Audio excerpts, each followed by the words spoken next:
और विद्वत्सभा मेघदूत में वायु तत्व विमर्श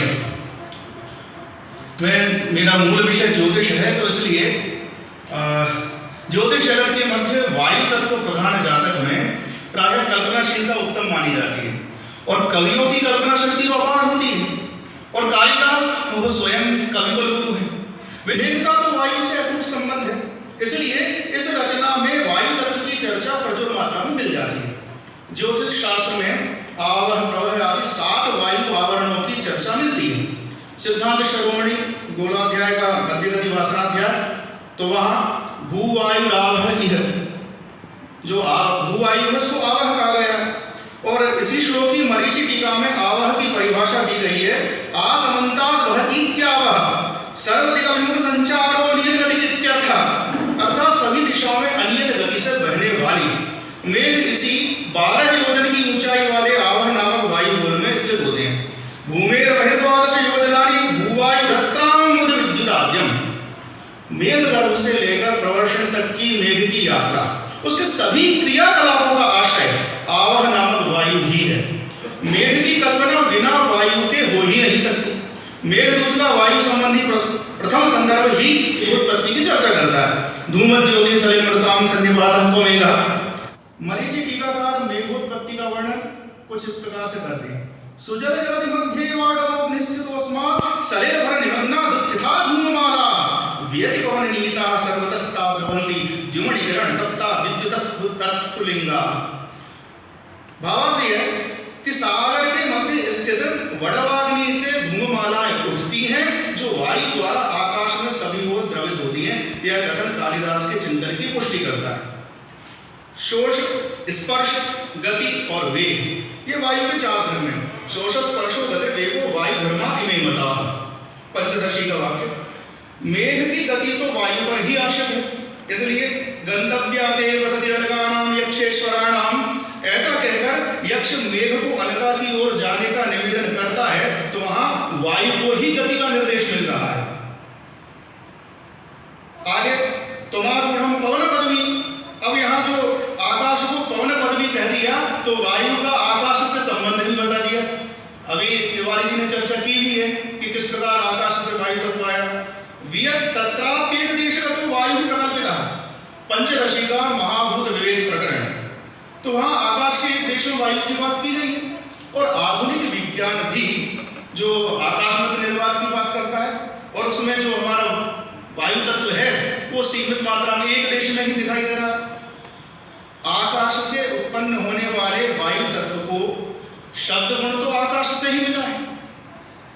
व्योम को ध्वनि, एक श्लोक में सिप्रावाद की चर्चा है। सिप्रावाद प्रीतम एवं प्रार्थना चाटुकार, यहाँ जो वर्णन है तो सारसों की ध्वनि को बढ़ाने वाली वायु आकाश से मिले शब्द गुण को प्रकाशित करती है। तो अंगानुकूल सुरभित सिप्रावाद की चर्चा वायु के स्पर्श गुण को प्रकाशित करती है। हिमालय पर वायु से पूरित बांसों के शब्द की चर्चा पुनः शब्द गुण की ओर संकेत करती है।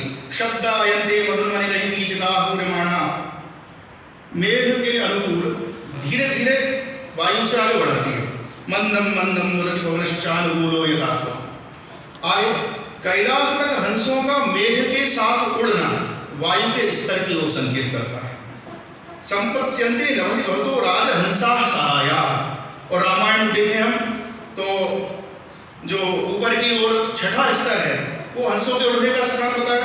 षष्ठः पंथा हंसानां वैनतेय गतिः परा, हंसों के साथ मेघ में उड़ना वायु का जो 6ठा स्तर है उसी में गति करने की ओर संकेत करता है। 7वां स्तर गरुड़ के लिए जो कहा गया, तो आज वायुयान जो उड़ रहे हैं, हम मेघों के ऊपर वायुयानों को चलते हुए देखते हैं, वो शायद वही 7वां स्तर है जो गरुड़ के लिए कहा गया। ये सब वायु स्तर भूवायु आवह के अंतर्गत ही है। फिर आगे गिरि द्वारा गर्म वाष्प छोड़ने की चर्चा, मुंचतो वाष्पमुष्णम। वाष्प शब्द अश्रु अर्थ के साथ ही भाव अर्थ के रूप में भी जुड़ रहा है गिरि से। जो जल की गैसीय अवस्था है वायु तत्व है। अत्रे श्रृंगम भरति पवना, यहाँ जो पहले तो मेघ का उड़ना, वायु द्वारा पर्वत शिखर उड़ाए जैसा लगना, और फिर मेघ को दिग्गजों द्वारा सूंड से रोके जाने पर भी आगे बढ़ जाने वायु के वेग और सामर्थ्य की ओर कवि का एक संकेत है। नगदम शिखरा मर्दी मारुतश्च चंडः इत्यादि जो संहिता ज्योतिष की पंक्तियां हैं वायु के अपार सामर्थ्य की ओर संकेत करती हैं, किंतु वेग की अवस्था में वायु अपने सामर्थ्य का जैसा प्रदर्शन करती है वह सामान्य गति में नहीं होता।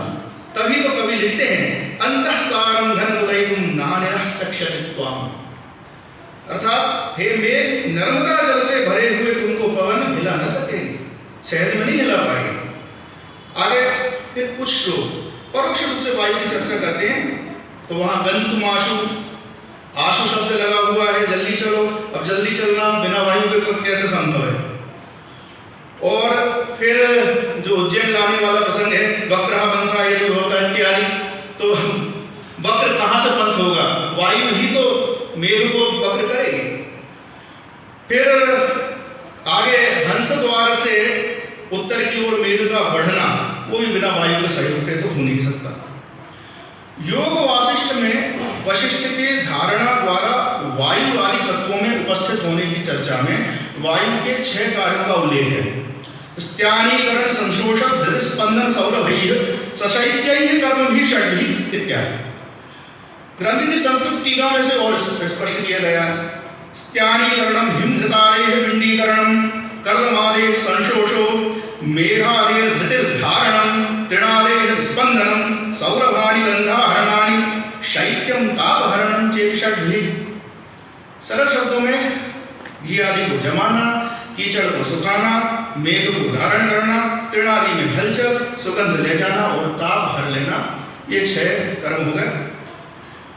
मेघ धारण की चर्चा तो संपूर्ण मेघदूत में है ही, उसके साथ ही सौरभ एवं शैत्य से संबंधित भी पर्याप्त संदर्भ प्राप्त होते हैं, जैसे वसुधा गंध संपर्क रम्या, और फिर उसी श्लोक में आगे शीतो वायु इत्यादि कथन। देवगिरी की वायु में गंध भी है और शीतलता भी।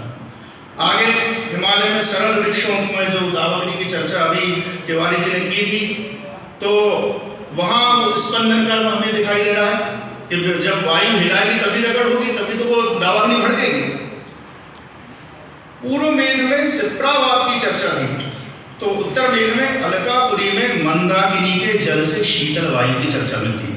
मंदाकिन्याः सलिल शिशिरैः सेव्यमाना मरुद्भिः।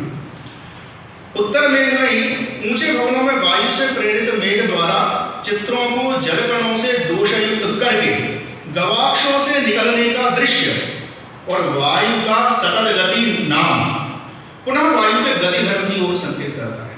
नेत्रानीतः सतत गतिना यद्यमानात् भूमिरादिख्यानां नवजलकणैः दोषम् उत्पाद्य सत्यः। आगे सौध वातायन स्था करके जो कहा कि भाई मेघ तुम वातायन में बैठना, अब वो तो बैठे ही वातायन में है, तो वायु से संबंध तो सीधा सीधा वहां दिखेगा। फिर नायिका को जगाने के लिए मेघ अपनी जलकणिकाओं से शीतल वायु का प्रयोग करे, यह निर्देश नायक द्वारा दिया गया है। तामुत्थाप्य स्वजलकणिका शीतलेनानिरेण। अब एक स्थान पर मेघदूत की पवन पुत्र से भी तुलना की गई है। इत्याख्याते पवनतनयं मैथिली उन्मुखी सा। मेघ भी तो वायु की गोद में पलता है।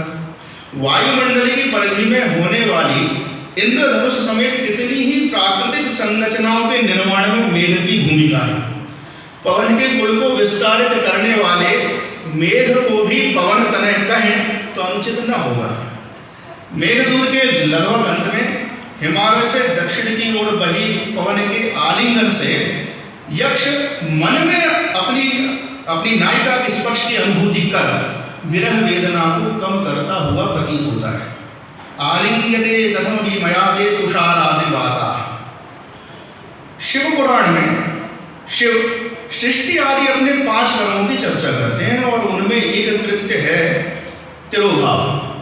तो कहा गया है कि 5 जो कृत्य हैं शिव स्वयं कहते हैं कि ये इनको तुम पंच महाभूतों में देख सकते हो। तो वायु में तिरोभावो निले, और फिर वहीं आगे कहा गया वायुना चापनीयते।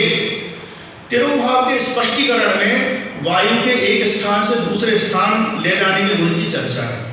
मेघदूत में भी वायु संदेशवाहक मेघ को ही ले उड़ चला है और अंत में नायिका की विरह वेदना के ही तिरोभाव का कारण बना है। मेघदूत की वायु यात्रा में मेघ दृश्य है और कालिदास तिरोभावित अदृश्य।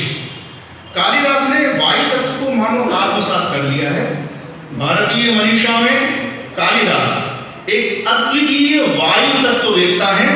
यही सिद्ध करता है मेघदूत का वायु तत्व विमर्श। बहुत बहुत धन्यवाद।